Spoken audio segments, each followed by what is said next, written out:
Ay, ano. Dito, May pag ganito. nung anniversary nun, naalala ko may pinalabas na movie. Kalimutan ko ano movie. This is a 100-seater mini theater.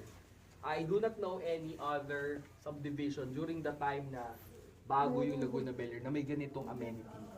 Kaya parang, wow, ang galing, di ba? Tapos affordable yung project. Picture nga.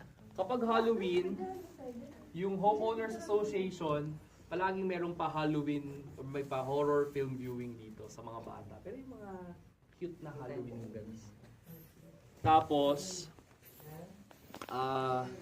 from time to time, meron ding mga seminar para sa mga homeowners. Like last month, meron na rin daw fire prevention na topic na diniscuss here. Meron ding church na nag-occupy from time to time.